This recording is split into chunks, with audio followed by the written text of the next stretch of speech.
Hello, everybody. Mr. President. I thought it was an amazing meeting. He's a great leader of a very powerful, very strong country, China. And what can I say? We have, it was an outstanding group of decisions, I think, that was made. A lot of decisions were made, too. There wasn't too much left out there.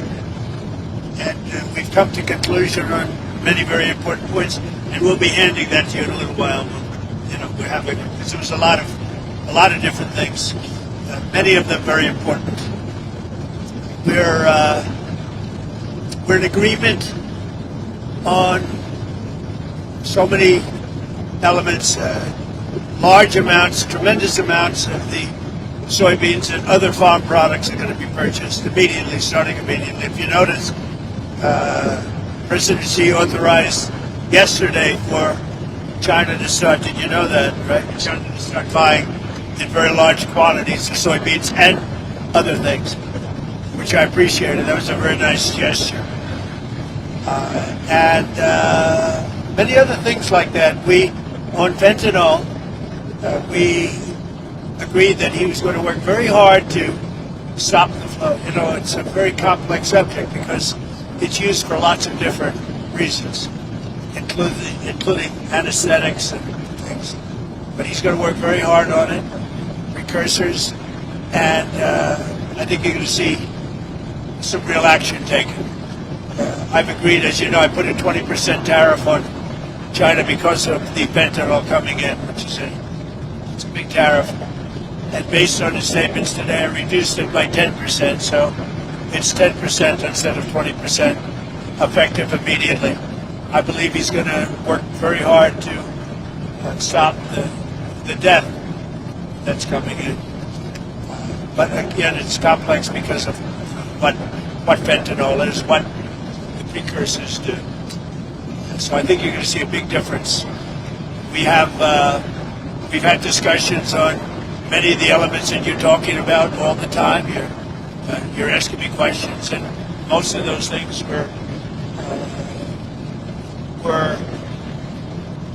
I think agreed to for the most part. I think we agreed to almost everything in a very acceptable form. I wouldn't say everything was discussed because there were things that probably, in retrospect, we could have discussed and we didn't, for some reason, didn't come up. But if you have any questions, let me know. Go ahead. What about chips, sir? Did he agree? Did you agree to sell any more down chips? We did discuss chips, and they're going to be talking to NVIDIA and others about taking chips. Look, we make great chips. NVIDIA is the leader. And I'll be speaking to Jensen from NVIDIA, but they're going to be discussing that with NVIDIA to see whether or not they can do. I said that's really between you and NVIDIA, but we're sort of the arbitrator or the referee. It's a little rough up here. The skies are a little rough. And just to clarify, sir, that is the downgraded Blackwell chips. You would authorize those to be exported? Not the Blackwell. We're not talking about the Blackwell. That just came out yesterday. But a lot of chips, a lot of the chips. And that's good for us.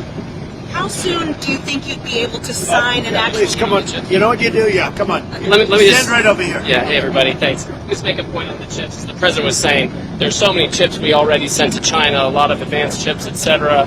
And as he said, NVIDIA will talk to China and see what's possible. The Blackwell chips, of course, weren't discussed. We focused on export controls of China on rare earths, and they're going to keep those flowing, which is quite important. What are the major stumbling blocks that are left now to work through, and how soon do you think you could sign a trade deal with China? Well, I think pretty soon. We have not too many major stumbling blocks. We have a deal. Now, every year we'll renegotiate the deal, but I think the deal will go on for a long time, long beyond the year. We'll negotiate at the end of the year, but all of the rare earth has been settled, and that's for the world. I mean, worldwide. This, I guess you could really say this was a worldwide situation, not just a U.S. situation. So we continue to produce the rare earths and buy the rare earths and everything else, when you see from other countries. But China is that whole situation that roadblock is gone now. There's no roadblock at all on rare earth. That will hopefully disappear from our vocabulary for a little while. So is that a 1 year pause on the policy they announced? It's a 1 year agreement, and we'll extend it after a year. And what will like we do. It's a 1 year deal that will, I think, be very routinely extended as time goes by. To be totally clear, they're not going to impose the rare earth controls that they proposed. President Trump and President Xi came to an understanding of that. What will your new tariff rate on China's goods be once you sign the deal? Other than what the tariffs remain exactly the same. 55%. It's about, it was 57, now it's 47. And how long? Because we reduced it by the fentanyl. Because I believe they are really taking strong action. We've already seen the action on fentanyl, and they're taking very strong action. So we reduced to 10%. So that November date is gone when it was going to go up again? Yeah. Okay. That's right. So That's all. On fentanyl, they've agreed there are a variety of precursors. You may recall that actual fentanyl was scheduled by China in the president's first term successfully. There's certain precursors where they take whatever actions they need to control that.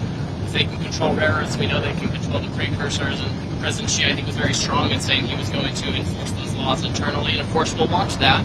And we'll He's work going to with be them. very strong in enforcing the fentanyl, everything having to do with fentanyl and regulations internally, including taking very strong measures against those that don't obey. And a variety of other tariffs still remain. The Section 301 tariffs from the original, a variety of Section 232 tariffs. Some of these tariffs are, as the President mentioned, around 40%. For some individual products, it may go up to 100%, but as a general matter, it's about 45, 47%. So, sir, it sounds like you might be going to China then after the successful meeting. That's another thing we agreed. I'll be going to China in April, and he'll be coming here sometime after that, whether it's in Florida, Palm Beach, or Washington, D.C.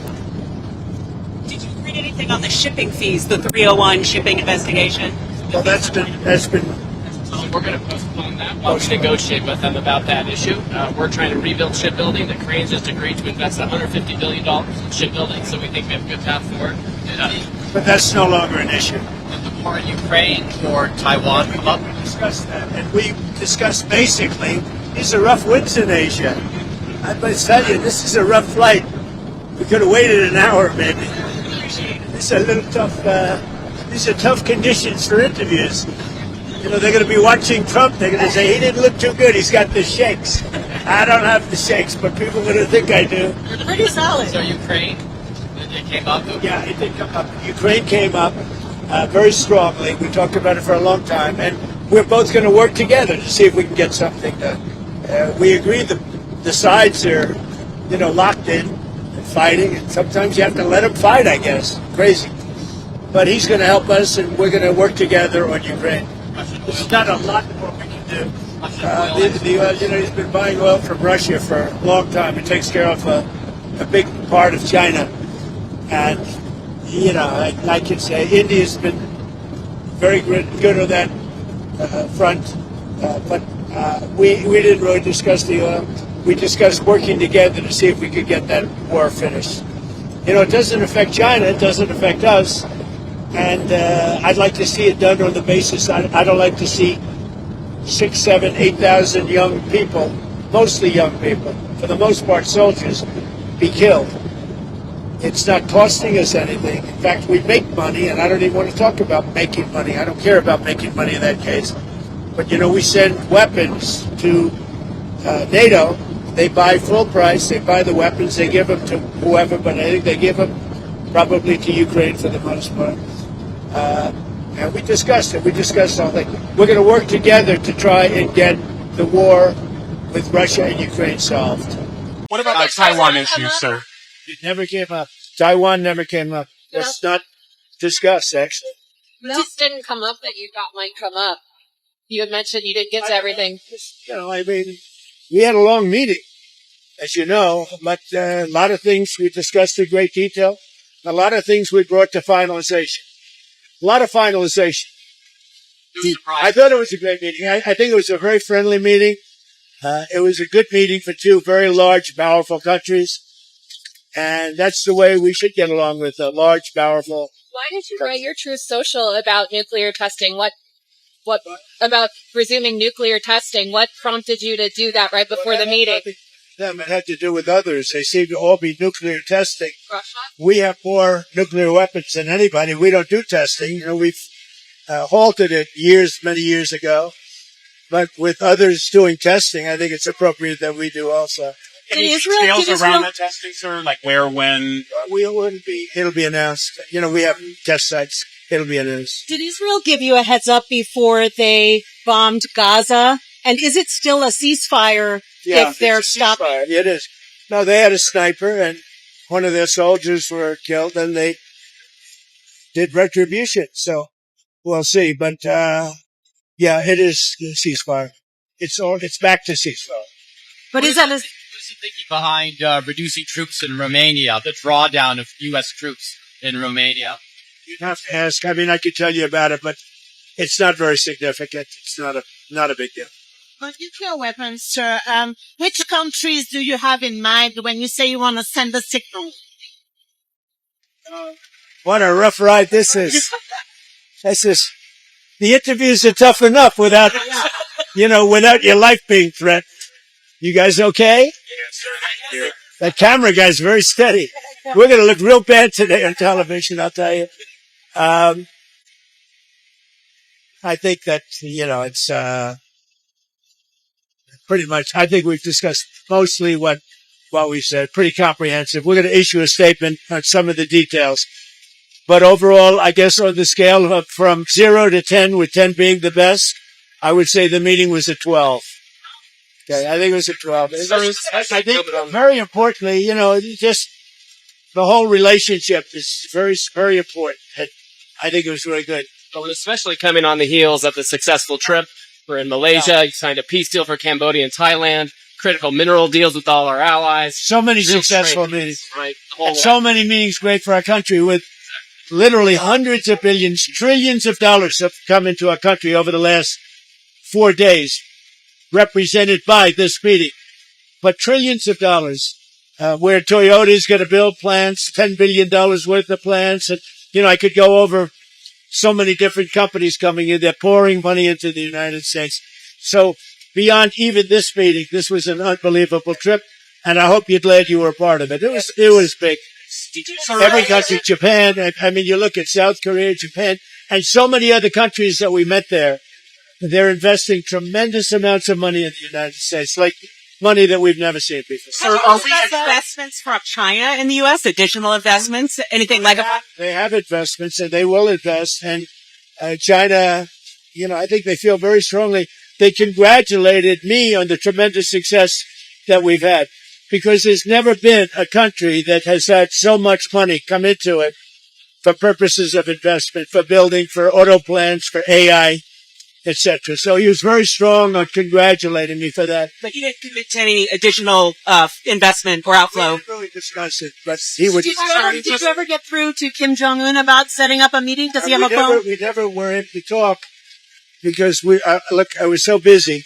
And really, this is why we came. I think it would have been maybe disrespectful to the importance of this meeting if we did that. So I'd come back, with respect to Kim Jong-un. I'd come back if it was. What do you want to talk about with him?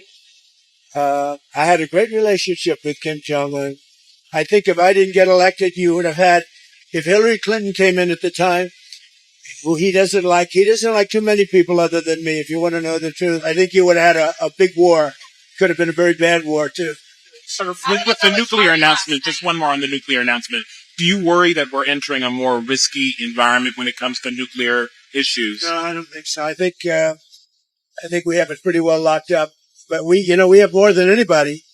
But I see them testing. I say, well, if they're going to test, I guess we have to test.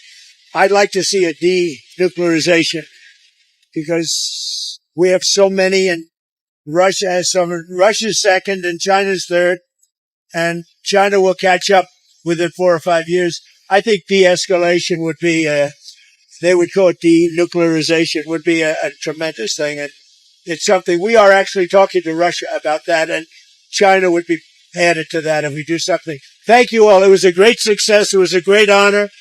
I mean, he's a tremendous leader of a very powerful country, and I give great respect to him, and we appreciate the fact that he came for this meeting. Thank you very much. Anything on Canada? Anything on Canada? We had a very nice conversation with him last night. We really did. Thank you.